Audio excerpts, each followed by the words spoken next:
One of the best ways to be cool with young guys, like guys behind me, is to use their slang words.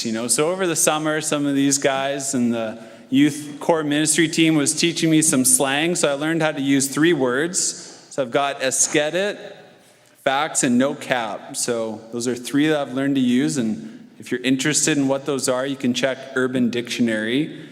And recently I was taught another word. It's called ghosting.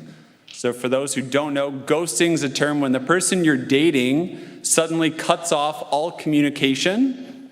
They literally just disappear like a ghost. And it's very common in the online world of dating today. So when my friend told me this, I thought, wow, that's messed up. And as a priest, I'm kind of glad I'm not involved in this online world of dating. And then I soon realized when I thought back of my previous girlfriends that I actually did get ghosted from my first girlfriend I had a crush on.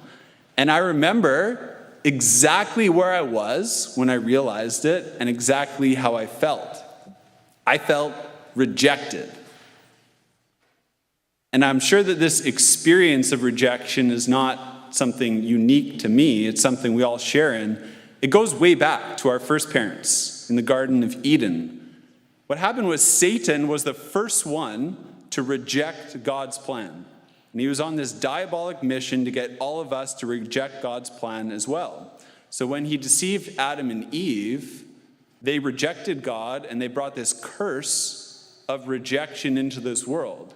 So Dr. Bob Schutz, he calls it a wound of rejection. So all of us as children of Adam and Eve have this wound of rejection. And we experience it in various ways. Some people here have big wounds of rejection. Divorce and getting cheated on, those are really big wounds of rejection. Or maybe your parents told you that you were an unplanned baby, or they wanted the other gender. And so you felt like from your birth that you were rejected. And all of us, myself included, have suffered many smaller wounds of rejection, like getting dumped or ghosted by a girlfriend. Because maybe you're just not attractive enough. That's how you interpreted it. Or getting fired from a job or kicked off a sports team because you're not good enough. Or you didn't fit in with the friends group, the cool group at school. These are all experiences that really reveal the pain of the wound of rejection that all of us have. Now, the common way that we respond to it, from the hurt of being rejected, I'll give you a visual again. I've used it before. Think of the Jordan River. It breaks off into 2 bodies of water. The Jordan River in the Holy Land breaks off into the Dead Sea and the Sea of Galilee. Now, due to original sin, our common reaction to the wound of rejection is to behave like the Dead Sea. Just as the Dead Sea, what it first does is it grasps at all the water from the Jordan River for its own use, for its own consumption. It just grasps at all of it. We can do the same thing. When we feel that wound of rejection, we just want to grasp at acceptance from other people. And so, when I was reflecting upon my first experience of getting ghosted, that's how I started to behave towards girls. I would grasp at acceptance. I'd become to some like Mr. Nice Guy or the people pleaser. You're hoping to win their approval. Or you try to prove yourself in sports or academics. Deep down underneath that is really a reaction to the wound of rejection. You're trying to heal that wound of rejection by grasping at the approval of other people. But that response of grasping to try to find healing from the wound of rejection does not provide any healing itself. We all know that to be true. Think back on the Dead Sea, right? The Dead Sea, it grasps at all the water. It receives all the water from the Jordan River for its own use, its own consumption. But because it doesn't pour out anywhere, it doesn't give life to anything, it's a toxic environment. So all the plants and fish in the Dead Sea, they all die. The same can be true for us. When we grasp at acceptance from others, it allows the wound of rejection to get more infected. Remember the saying, Wounded people wound people. So what happens is when we're done with grasping at acceptance, another common thing that we can do is just reject trying to feel hurt anymore. We can close off our hearts to feeling the pain of rejection. Think back to the Dead Sea. It blocks off all life. It doesn't flow through at all, so it's a dead end. We can do that to our hearts as well. In this cancel culture that we live in, we can all experience that. We can cancel other people. We've all had that experience of like, I could be done this homily and 10 people could say, oh, great homily. And one person would say, Father, that was a lousy homily. What do you think I'm going to be thinking about tonight? That one person. And inside there's this feeling of wanting to reject that person. All of us can, if you're honest with your history, you can resonate with that experience. On a deeper level, we can reject ourselves. We can have this standard for ourselves that we never reach. And so we're constantly living in a sense of inadequacy and failure for what we think we should be living. Ever find yourself looking at yourself on Zoom rather than other people, seeing how you look, or in the mirror? This constant sense of analysis at who you are. And it goes even further. We can reject God. Really underlying that fear of being silent and in the presence of God, there's a sense of a wound of rejection that if I really expose myself for who I am, will I be accepted? It's one of the greatest fears that people can have. And so it can keep building and building and building. Thankfully, there's actually a way to provide healing for the wound of rejection, and that's why I'm here. In today's gospel, God provides a way to find healing from the wound of rejection. And I'll just summarize it in 4 words that we hear from today's gospel. You are the beloved. You are the beloved. When we were baptized, God actually proclaimed these words to us. You are the beloved. When we were baptized, a permanent seal of approval was stamped on our very souls. We had the mark of God that never can leave us. A permanent stamp of acceptance for who we are, that God's saying to us, you are the beloved. But just because we've been baptized doesn't mean at all that this reality has impacted our lives in any way. Catholic theology teaches us that a sacrament can be valid and can have no impact on our lives.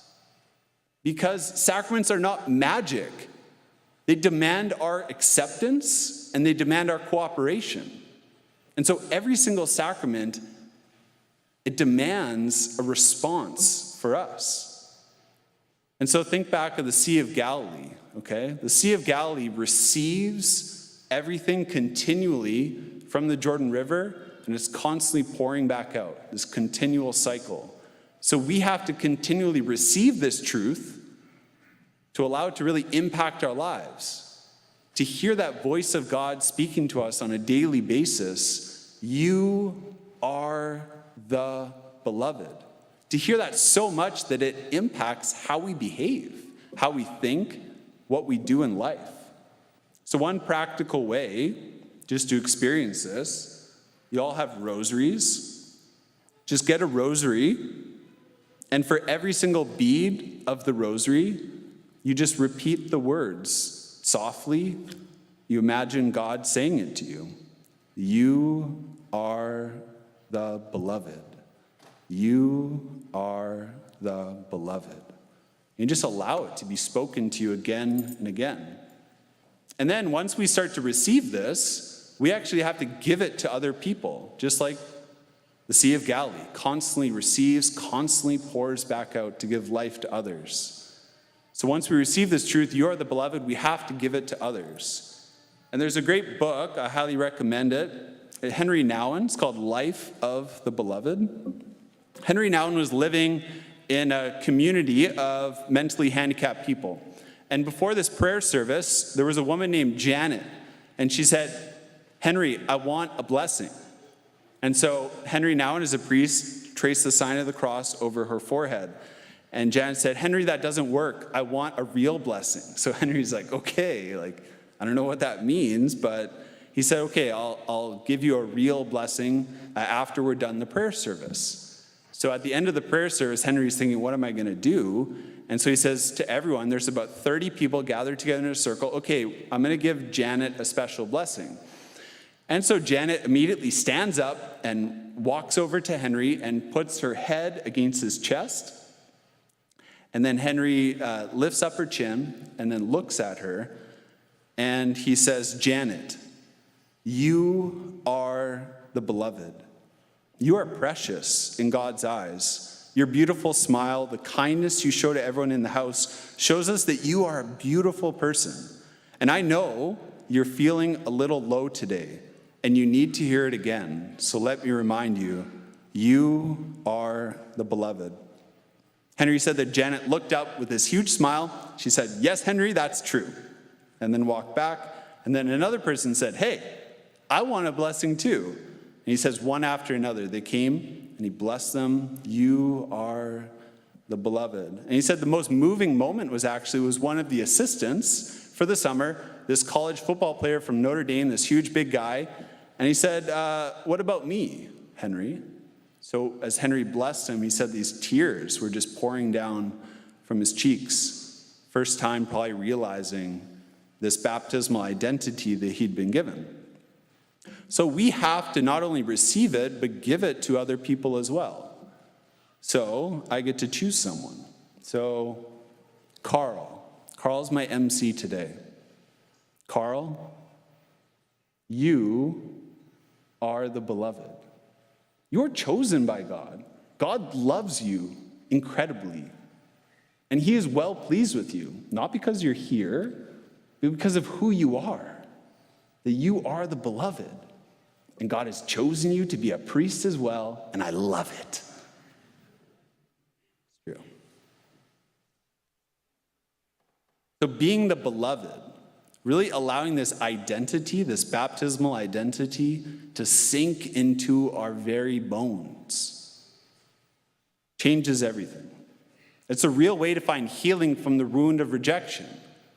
So that whenever the thoughts of past rejection come up, and those dark voices want to surface, showing us that we're inadequate, we're failures, the voice of God is stronger.